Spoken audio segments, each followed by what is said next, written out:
Oke, kita berjumpa kembali di sesi perkuliahan daring untuk mata kuliah Desain dan Analisis Algoritma untuk mahasiswa semester 3 program studi Pendidikan Teknik Informatika, jurusan Teknik Informatika, Fakultas Teknik dan Kejuruan Universitas Pendidikan Ganesha. Jadi setelah kemarin di sesi minggu pertama saya memberikan pengantar tentang perpindahan level pembelajaran dari dua mata kuliah sebelumnya menuju desain dan analisis algoritma. Kemudian saya juga sudah memberikan pengantar tentang primitif struktur data list, bagaimana struktur data list itu dibuat dengan beberapa konsep poin di dalamnya. Maka untuk minggu ini kemarin saya menawarkan kepada adik-adik mahasiswa semua untuk melakukan sesi question and answer, jadi Q&A.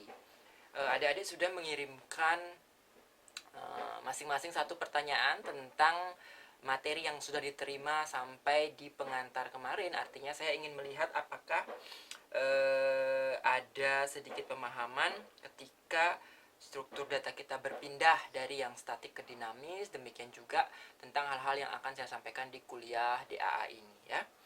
Sekarang saya akan mencoba menjawab beberapa pertanyaan. Pertanyaannya bagus-bagus, menarik, tapi ada juga pertanyaan yang kurang bisa dipahami ya. Tapi tidak apa, kita akan membahas sama-sama dari adik-adik sekalian ya. Nah, ini ada pertanyaan yang panjang sekali dari NIM sekian-sekian.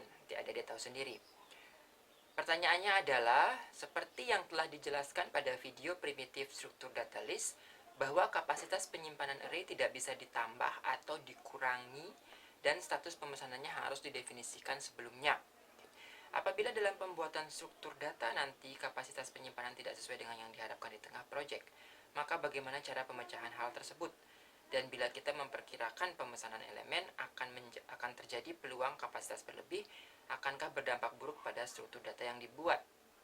Apakah ada hambatan yang harus dipertimbangkan dalam menyusun elemen list pada struktur data list yang akan dirancang? Nah, panjang ya pertanyaannya, tetapi ini adalah salah satu pertanyaan yang memang kita akan jawab di perkuliahan ini, yaitu tentang bagaimana solusinya ketika kapasitas penyimpanan yang kita inginkan itu belum fix. Jadi dari segi kebutuhannya berapa kita belum tahu. Nah, benar sekali bahwa jika menggunakan array, secara umum array adalah struktur data statis, maka akan terjadi masalah jika pemesanan kita di awal kurang atau berlebih. Berlebih juga bermasalah karena kita akan membuang-buang kapasitas yang sebenarnya masih bisa digunakan untuk yang lain. Nah, struktur data list tentu adalah salah satu solusi yang akan kita bahas di perkuliahan ini ya.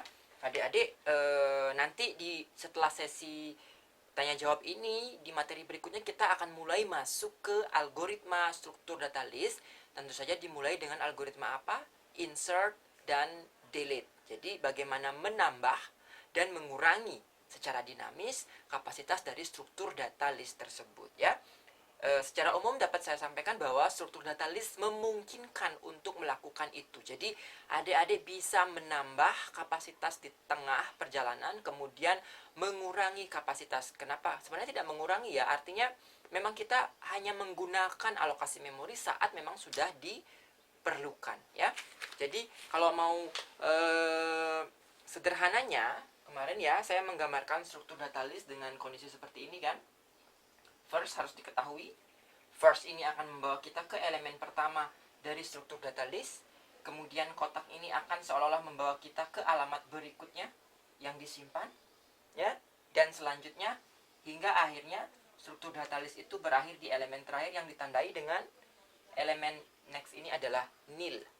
Nilainya tidak ada di alamat berikutnya. Nah, konsepnya adalah bagaimana kita menambah. Menambah tentu saja dengan memperpanjang kaitan ini. Ya, nanti algoritmanya minggu depan akan kita bahas atau di materi selanjutnya untuk minggu depan. Jadi, caranya menambah gampang sekali.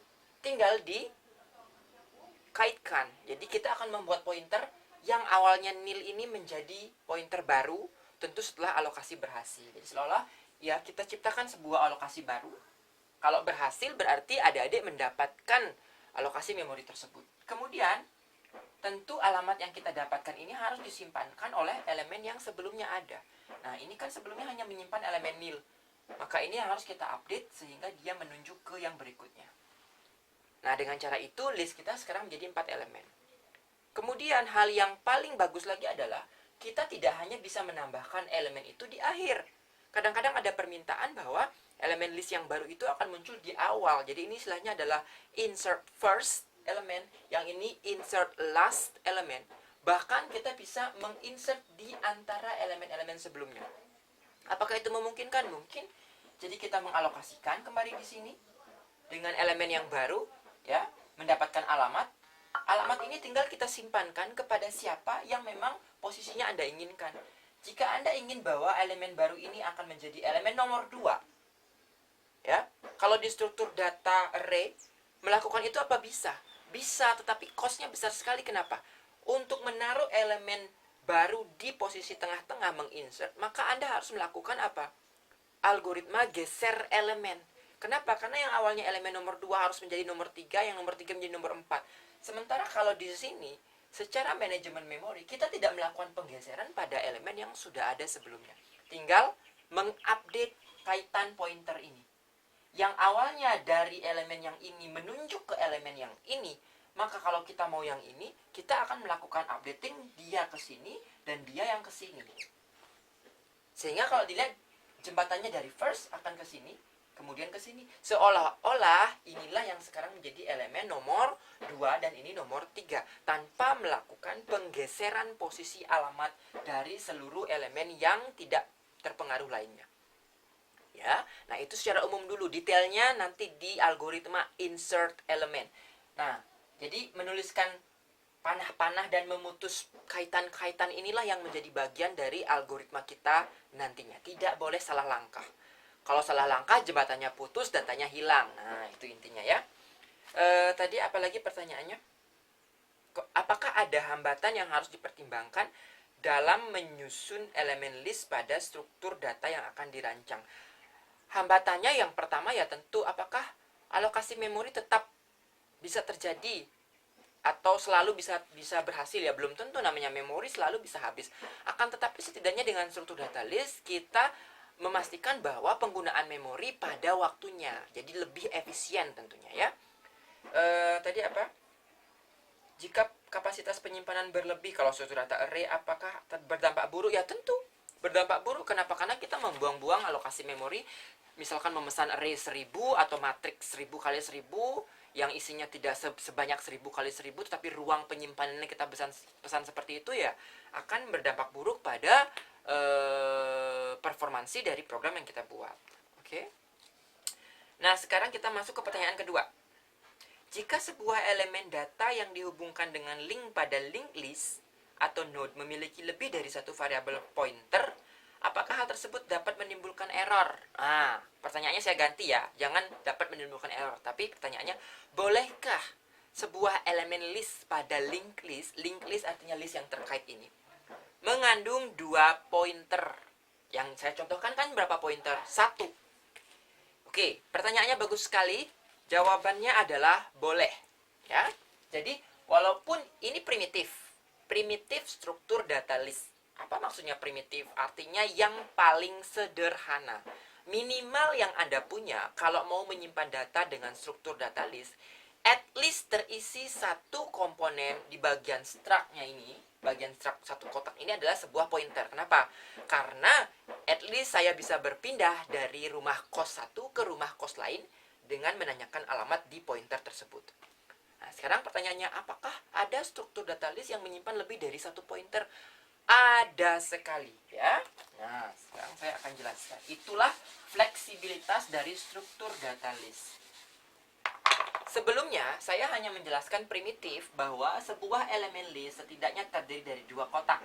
Yang ini adalah info elemennya, yang paling penting data utamanya. Sementara ini adalah next atau pointer yang membawa kita ke elemen selanjutnya. Nah, ini bisa dimodifikasi. Pak, kalau misalkan saya punya 1 pointer lagi, silahkan. Tetapi pointer ini Anda harus definisikan, namanya membuat struktur data. Pointer itu membawa Anda ke alamat kemana. Nah, sekarang saya contohkan. yang mengandung 2 pointer misalkan adalah struktur data list yang kemungkinan mencerminkan misalnya ya, struktur data statiknya adalah matriks. Matriks kan punya apa? Baris dan kolom toh.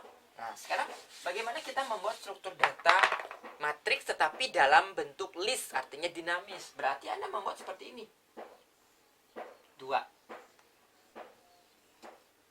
Nah, coba diperhatikan.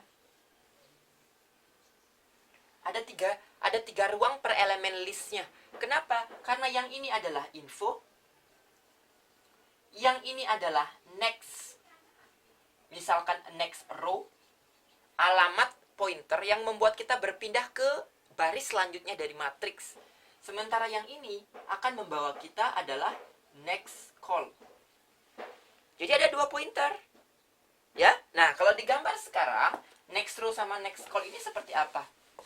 Next column akan membawa kita berpindah ke kolom selanjutnya dari matriks. Next column akan membawa kita berpindah ke elemen selanjutnya dari kolom selanjutnya dari matriks. Sementara kalau misalkan matriks kita 3 kolom, berarti yang ini nil. Next kolomnya nil. Nah, berpindah baris, ya berarti di sini ada elemen lagi. Next row, pointer next row membawa kita berpindah ke baris selanjutnya dari matriks kita. Kalau matriks Anda berukuran 2 baris 3 kolom, maka gambar struktur data listnya akan menjadi seperti ini. Ya toh? 2 baris 3 kolom. Ini ke sini, ini ke sini, ke baris berikutnya. Yang kolom membawa kita ke sini, yang kolom membawa kita ke sini. Nah, next dari row di sini akan nil, next dari kolomnya tidak nil karena berpindah kolom. Next dari row di sini akan nil, next dari kolomnya akan membawa kita berpindah. Sementara yang ini next dari row-nya nil, next dari kolomnya nil. Yang ini next kolomnya yang nil, tidak ada kolom selanjutnya tetapi masih ada baris selanjutnya. Ya, nah ini contoh membuat struktur data yang secara logis adalah sebuah matriks berukuran 2 baris 3 kolom, tetapi dengan menggunakan struktur data list. Nah, sekarang kelebihannya ada di mana sih Pak? Kok makin ribet ya membuat matriks dengan kondisi seperti ini? Memang terlihat lebih kompleks ya karena penggambaran pointer dan sebagainya. Akan tetapi bayangkan, kalau ini adalah matriks berukuran 1000 kali 1000. Ini kan kecil ya, 2 baris 3 kolom. 1000 kali 1000. Kalau Anda menggunakan statik, matriks array 2 dimensi statik, maka 1000 kali 1000 harus dipesan. Sementara kalau menggunakan list, struktur data list, maka 1000 kali 1000 tidak langsung dipesan. Pesankan satu persatu saat elemen itu datang. Datang elemen nomor 1 baru buat satu kotak ini. Jadi kebutuhan memorinya masih segini. Datang elemen nomor baris ke 1 kolom kedua, baru pesankan ini, lalu sambungkan pointernya. Sehingga kebutuhan memorinya hanya kotak ini dan kotak ini. Kotak yang lainnya belum datang. Nah, seperti itu. Bayangkan itu sampai 1.000.000 elemen. Jadi setiap kali datang baru dilakukan. Nah, yang lebih bagus lagi adalah kalau Anda menggunakan struktur data matriks dibuat dalam list, maka Anda istilahnya punya kemungkinan memiliki matriks yang tidak komplit atau bolong-bolong lah istilahnya.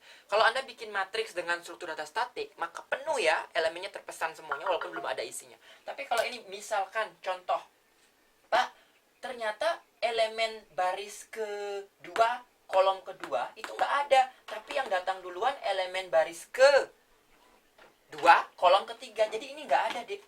Apa yang terjadi? Kalau dengan struktur data statik, Anda nggak mungkin melakukan ini. Tidak ada matriks yang bolong seperti ini. Ya? Nah, yang ini mungkin. Berarti kalau memang belum ada, yang ini yang awalnya ada terupdate menjadi nil. Next kolom dari elemen kolom ke-1 baris kedua menuju elemen kolom kedua baris kedua yang belum ada ini akan nil. Ini juga sama terupdate menjadi nil. Ya, nah jadi Anda kemungkinan sangat efektif menggunakan struktur data 2 dimensi matriks dalam bentuk list. Itu, ya. Nah, sekarang apakah menimbulkan error? Tidak. Yang penting Anda membuat primitifnya benar ya. Kalau kemarin saya akan mendefinisikan struct Anda terdiri dari 2, info dan next.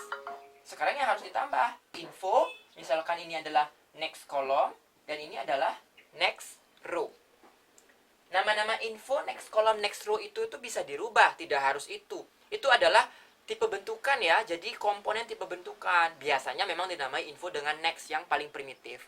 Info artinya informasi utama, sementara next itu adalah next address.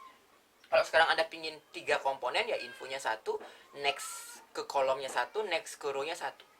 Infonya boleh bertambah juga nggak? Boleh. Kotak ini bisa dibuat sedinamis mungkin. Anda sedang merancang tipe bentukan untuk sebuah elemen list. Isinya bisa berapapun tergantung kebutuhan.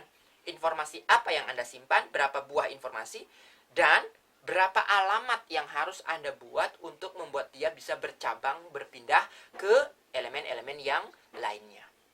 Oke, itu pertanyaan yang sudah dijawab. Oke, good question. Sekarang lanjut ke pertanyaan berikutnya. Apakah struktur data list dapat menggunakan looping? Nah, jika dapat, bagaimana proses kerjanya? Jawabannya tentu bisa menggunakan looping. Tidak mungkin tidak, ya. Bagaimana cara kerjanya? Ini akan saya bahas ketika kita sudah masuk di pembahasan tentang algoritma list, dimulai dengan insert dan delete elemen list. Tentu di dalamnya akan menggunakan skema looping. Dan skema loopingnya akan bersifat boolean. Jadi searchingnya with boolean. Kenapa? Itu dulu ya. Jadi sudah dipastikan dia tidak akan traversal. Kenapa? Ya, syarat traversal apa? Syarat traversal, kalau Anda bisa melakukan looping dengan mengetahui jumlah pasti sampai habis berapa elemen itu ada. Sekarang kalau dengan struktur data list, kita tidak pernah bisa tahu kapan kita harus berhenti. Karena yang kita tahu hanya first element. Kita tidak tahu di balik first elemen ada elemen seperti apa, kondisinya seperti apa. Sehingga sebagian besar elemen algoritma looping pada list itu akan menggunakan skema searching with boolean. Jadi tolong diingat itu ya, dan dilihat kembali bagaimana skema searching with boolean yang sudah dipelajari. Nanti kita akan modifikasi di algoritma list. Jadi tentu bisa menggunakan looping dan akan banyak sekali looping ya. Pertanyaan selanjutnya, mengapa pada saat kita bekerja dengan menggunakan struktur data statis kita dipermudah dengan penerapan logical address? Ya, kenapa kita dipermudah? Karena kalau kita tidak dikasih logical address berupa indeks-indeks array T1, T2, T3, maka kita tidak akan bisa menyimpan atau mengingat alamat-alamat fisik di mana elemen statis itu disimpan. Kenapa? Karena alamat fisiknya belum tentu terurut. Anda tidak akan tahu lagi kan yang mana penyimpan elemen posisi kedua dari urutan array saya kalau Anda hanya berpatokan kepada kalau Anda berpatokan pada address fisik. Maka dari itu dipermudahlah pemesanan statik ini dengan memberikan logical address berupa indeks posisi array kalau satu dimensi, atau kalau yang matriks dikasihnya apa? Nilai baris dan kolom. Ya. Pertanyaan selanjutnya, mohon izin bertanya. Ya, tidak usah meminta izin loh ya, sudah saya suruh bertanya. Seumpamanya kita telah membuat elemen list sebanyak 10. Jika kita menghapus atau mengeluarkan elemen list yang ke-1, apakah first address-nya akan berubah atau masih tetap sama? Nah, bagus pertanyaannya. Sudah menuju ke algoritma delete first. Jadi kalau tadi saya bilang ya, ada insert, ada delete. Delete itu juga bisa di depan, di belakang, di tengah. Nah, itu bagusnya elemen list. Apakah first address akan berubah? Tentu. Kalau sudah mengupdate di depan, maka first address kena pengaruh. Jadi first address nanti kita update. Detailnya seperti apa? Tunggu materi berikutnya khusus algoritma insert delete list. Ya, sekarang saya mau lihat dulu pemahaman Anda tentang primitif struktur datanya. Ya, apakah ada ide-ide di balik itu yang sudah Anda jawab? Pertanyaan selanjutnya.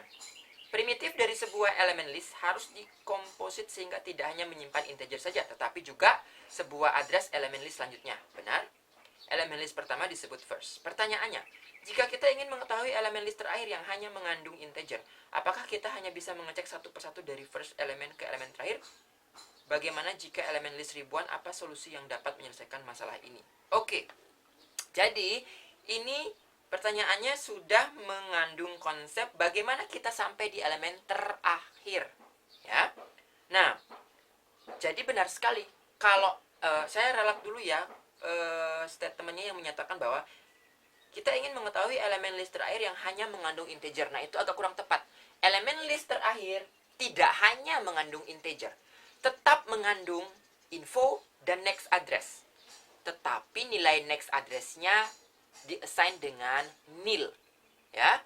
Jadi elemen list terakhir kotaknya tetap sama loh ya. Kalau di awal kotaknya 2, next dan info, maka elemen terakhir juga sama. Tidak boleh dibilang dia hanya menyimpan integer. Mungkin maksudnya hanya ada informasi integer tapi informasi next address-nya nil.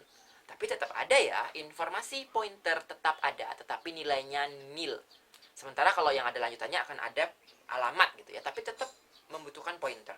Nah, sekarang untuk sampai di elemen terakhir, karena kita tidak tahu, tidak ada lagi address logic dan sebagainya, ya tentu kita harus sampai ke elemen yang paling akhir dengan cara melompat-lompat dari sini. Ya, jadi konsep traversal pada elemen list kemungkinan tetap terjadi jika kita hendak mengakses elemen yang paling belakang. Jadi kalau misalkan searching elemen paling belakang, tentu traversal menggunakan algoritma traversal, tetapi dalam struktur data list yang akan berubah menjadi bentuk while, bukan lagi for. Kenapa? Tetap kita tidak bisa pakai for, karena jumlah elemen list kita tidak tahu.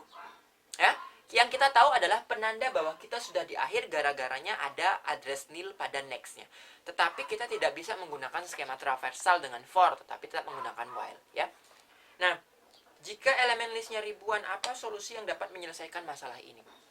Tidak ada solusi lain selain Anda harus melakukan traversal dengan menggunakan while. Algoritma detailnya ingat, tunggu materi berikutnya. Untuk bisa sampai di elemen terakhir. Ya, karena namanya Anda mau mencari elemen terakhir, ya tentu Anda menggunakan apa? Menggunakan traversal dari depan. Nah, solusi yang lain sebenarnya ada, tetapi tidak general digunakan, yaitu kalau Anda punya first, penyimpan address pertama list, boleh nggak sih saya ketika membuat list itu selalu menyimpan last? Boleh saja. Boleh saja, tapi itu primitif yang kreatif lah ya. Jadi, Pak, saya nggak hanya mengingat depan, tapi belakang juga. Silahkan. Terus jangan bilang ya, saya mau mengingat yang lain-lainnya semua. Ya, itu sama kembali ke masalah selanjutnya bahwa buat apa kita menyimpan seluruh alamat elemen kalau kebanyakan. First itu kan hanya membawa kita ke yang pertama. Kalau sekarang Anda berpikir, Pak, pengolahannya banyak terjadi di last elemen, Pak. Boleh nggak ketika saya membentuk list saya pertama kali, saya juga membuat variabel yang selalu menyimpan, mengupdate siapa sih address last. Jadi, tidak hanya ada first di sini, tapi kita juga ingin menyimpan last. Silahkan. Ya, kalau Anda berpikir, ya daripada setiap kali mengakses last, saya harus traversal dari depan menuju ke belakang, lebih baik saya simpan first dan last. Kalau pengolahannya memang membutuhkan akses di last, saya tidak perlu melakukan algoritma traversal, saya udah tahu siapa yang last. Tapi ingat, setiap kali ada perubahan apapun di last yang terupdate. Kalau perubahan apapun di depan elemen, maka first yang terupdate. Oke? Algoritma insert first, delete first, insert last, delete last akan kita bahas di materi berikutnya. Ingat itu. Ini belum membahas algoritma sebenarnya. Tapi ide-ide kalian sudah muncul di sini ya. Intuisinya terlihat bahwa apa yang terjadi jika begini dan begini itu bagus sekali. Oke, pertanyaan selanjutnya. Kalau struktur data mempunyai dua jenis model, yaitu statis dan dinamis, bisakah dalam satu program terbentuk dari dua jenis struktur data tersebut? Ya bisa. Struktur data itu kan dibuat nanti akan digunakan untuk sebagai tipe dari variabelnya. Anda buat struktur data list itu artinya membuat tipe list. Kalau digunakan list, silahkan ada variabel yang bertipe list. Tapi di program Anda juga masih memanfaatkan array. Ini tidak masalah. Ya, itu satu tipe dengan tipe. Array itu kan tipe ya. Struktur data itu kan akan berbentuk tipe yang akan digunakan oleh struktur data variabel pemakainya. Jadi di dalam program Anda ada variabel bertipe list dan array sekaligus, tidak masalah. Ya. Oke.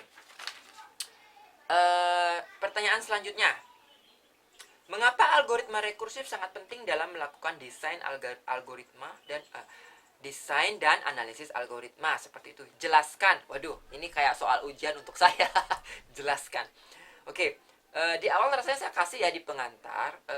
Algoritma rekursif itu salah satu yang fundamental. Kenapa? Karena ada sebagian permasalahan yang kompleksitas algoritmanya berhasil ditingkatkan performansinya dengan menggunakan skema rekursif. Nah, memang saya sekarang belum detail dulu ya memberikan algoritma rekursif itu seperti apa.